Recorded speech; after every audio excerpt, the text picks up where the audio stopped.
1 year ago, I was genuinely scared of AI. I thought it was going to take all of our jobs and make musicians and artists redundant. Timbaland made an AI artist. Rick Rubin said that AI was punk. Oh my god. And Diplo has been heralding it as a champion of the future. AI seemed to be unbelievably skilled. And it scared me how easily it could output professional sounding recordings and professional looking art in a matter of seconds. It was just clear that the age of AI was here. And maybe that human skill wasn't required anymore. That it could outproduce and eventually outskill all of us artists. I lost a lot of sleep over it. And the more I've used it and actually used the tools to see what we are up against. ChatGPT, Claude, Gemini, Suno, I've used all of them. The more I've realized that it has gaps that I doubt it can ever fill. Let me show you why. Chapter 1. The hollowness of it all. The first thing we all notice, whether we like it or not, is a kind of hollowness to AI art. These tools run on past data. The whole engine scrapes the entire internet, everything we've already produced to create patterns. And if you use it long enough, you start sensing that these patterns are old and repeat themselves endlessly. It repeats and it stumbles. It regurgitates the same thing over and over again. So what comes back is almost good, technically clean, structurally correct, and kind of competent. But it always sounds and looks the same. It has dead giveaways, sentences in threes, restating the point in short, concise sentences, em dashes, never committing to anything, overstating simple things which don't really matter, a lack of tangentiality in thinking, and weird personal quips, which is the way any human speaks. It has a very directional way of thinking which it keeps returning to. It's become so obvious the last year that the M dash has literally become an accusation. People have started calling each other bots over a single dash. No one trusts dashes anymore. I think it's reading through Reddit and YouTube and Quora posts to get its material. So it skims over the surface but never really goes in depth, and you feel that disconnect immediately. And the more we've been on the internet over the last 2 or 3 years, the more we've started seeing the patterns of AI emerge. Whether you know it or not, most people can instantly feel whether something is AI or not right now. There's a hollowness, a lack of feeling, the writing sounds fake. There's a layer of humanness it misses completely. Maybe this will get better over time. Maybe it gets filtered out. Maybe the hollowness gets harder to spot and people find workarounds. But here's the thing, it's the same intelligence being used by millions of people. When millions of people use Claude or ChatGPT to output their content, it becomes very clear where AI is being used, because all of it starts sounding like Claude or ChatGPT. And suddenly people across cultures and different backgrounds have similar ways of speaking. It becomes very weird. It's a singular intelligence, and this singular intelligence is being used by millions of people. And I don't think any amount of customization can fix that. You can hear the parent company's voice loud and clear whenever someone uses AI as their output. So if anyone is overtly dependent on it, you can instantly hear it or read it or see it. The minute this flood of millions of people using AI to generate their output happens, it becomes instantly recognizable, which in turn makes AI output look ordinary and mediocre. And I think anyone with half a brain who has their eyes open will be able to spot AI instantly. Chapter 2.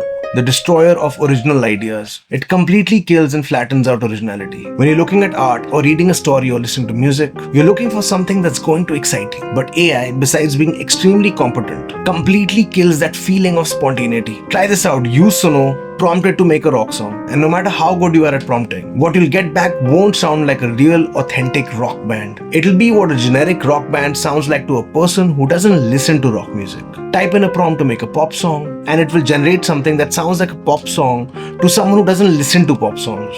Because it's based on data, and the popular things out there have the most amount of data to give, it ends up grabbing the middle. It's not very good, it's not very bad, it's just kind of alright. A band called Velvet Sundown blew up on Spotify last year with millions of listeners, before people realized that nobody in it actually existed and it was an AI generated band. And the minute people felt that Velvet Sundown was AI, it was over for the band. I think the scent of AI just turns people off, and I don't think you can customize your way out of it. No matter how much you push it, it keeps drifting back to that median, back to that boring, stale, safe voice of mass opinion. It always returns to that, which is just mediocrity. I've realized it's always a culmination of what you think that thing sounds like. It gives a non-writer a script that sounds like a writer wrote it. It gives a non-video person a video that looks like a video guy made it. It gives a non-musician a song that sounds like a musician would have made it.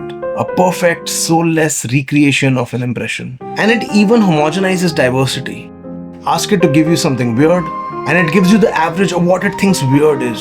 It's like watching someone explain what an LSD trip is without ever having done LSD themselves. It always has a limit, and it's always trapped inside the mean of what it scrapes. And if you don't already know the territory, let's say you're not a musician, a writer, or a painter, you look at it and go, wow, that's really good. But it's crap. Chapter 3. Humans connect to humans. This is one of the main reasons I think I'm not scared. And it doesn't depend on AI being good or bad at what it does. It could get perfect and this would still hold. Humans, I think, will always connect to and empathize with humans. We need human emotion to care about your film or your song. Art stripped all the way down is just an expression of someone's lived experience. It's a person taking their actual life, how they experienced being alive, their struggles, what they grew up with, their biases, the particular nuances of their own individual life, and then expressing it to you. And that expression is what I think we connect to. This expression, when communicated properly, makes that person's work and their life something that the audience resonates with. That's something I think that AI, no matter how good it gets, can never be. AI might get the skill, but it will never have the story. Look at the nostalgia wave right now. Bands like Deftones, Metallica, all selling out stadiums. People trying to recreate the look of the 90s. The 2016 trend which happened recently. Anything that looks or sounds or feels pre-AI is being looked at with an idyllic lens. With AI, there's just no life in the output. Nobody stayed up all night making it, nobody got their heart broken, nobody in fact put any effort into it at all. You might see yourself reflected back in what AI says to you, but you can never connect with it. You can't be taken to the next level of being blown away or feeling, oh my god, that's unbelievable by AI output. I think that's the thing that AI removes. The story, the awe, the feeling of pure beauty and wonder when you see an amazing piece of art or you hear a song that really touches you. And that connection, I think, is always the actual product. Think about why anyone follows an artist. It's not because they're the best or there's a competition being held for who is the best artist. It's because they want to be like them or get inspired by them, or they resonate with their struggles, or the artist makes them think, or their songs touch their soul and they feel that they are going through the same thing. There's no way I think we'll start feeling empathy for AI output. It always sounds hollow without having a center. It's like someone giving you all the icing, but there's no cake underneath. Maybe this changes with hyper-focused, localized AI for everyone. But I don't think that's happening soon. So AI output is unbelievably skilled, undeniably. But it's skilled in the way someone who isn't skilled would think skill is. It's not real skill, it's just ghosts and it's just shadows. So personally, I'm not scared of AI at all, not as an artist. But here's what I am scared of. I'm scared of companies laying off people without knowing what real skill is and replacing it with the median and the mediocre. I'm scared of how much we're investing in AI data centers and what it's doing to our planet. I'm scared of how our economy is in a bubble because of it. I'm scared of governments wanting to use it to automate weapons because AI should never make these judgments. So I'm not scared of AI, but I'm scared of stupid human beings using AI in stupid ways.